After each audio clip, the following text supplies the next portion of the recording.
We are more than a year into Columbia's new pay-as-you-throw trash system. In an ABC 17 News investigation, Molly Stawanoga uncovered whether it's paying off for the city and the people who live in it. There were two main goals when the City Council voted to change the system in September of 2020. Yes. Mr. Scala? Yes. Mr. Thomas? Yes. Mr. Pitzer? No.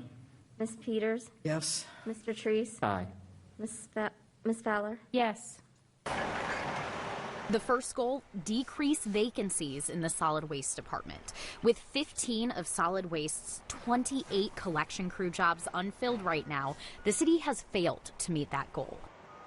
No, we're still in the same boat. We still have a number of positions open. The second goal, address concerns over the large amounts of trash on the curb.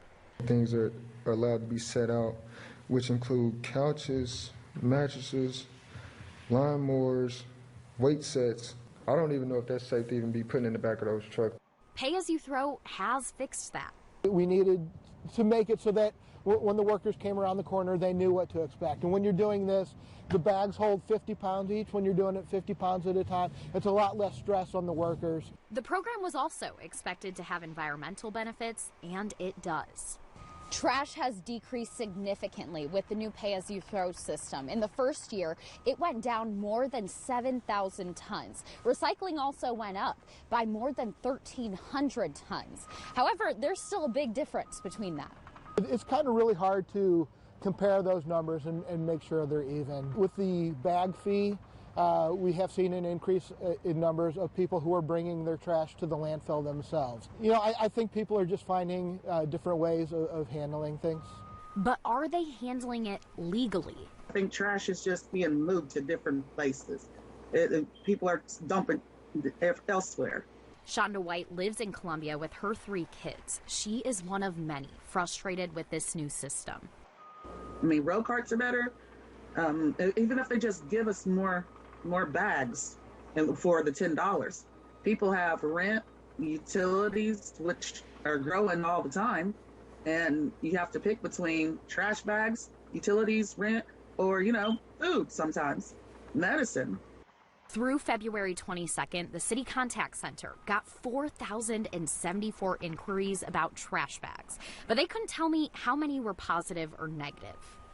I got a hold of more than 200 individual complaints, though. I counted at least 71 said they couldn't find bags or received the wrong ones. 47 weren't getting vouchers or couldn't use them. 35 complained about trash not getting collected or getting a wrongful collection notice. 28 said the bags were defective. 15 complaints said the price was too high, and 13 talked about illegal dumping and littering. So what happens if the trash system is meeting some of the city's goals, but it's not making its residents happy? I asked that question for you. There's going to be issues, there's going to be problems that we have to deal with, and we just take it, one day at a time. If you have complaints about the pay-as-you-throw trash system, you can call Columbia's Contact Center at 573-874-2489. We also got records from the city that show workers' compensation claims decreased last fiscal year. You can find that data and a full interview with Matt Nestor there on ABC17News.com.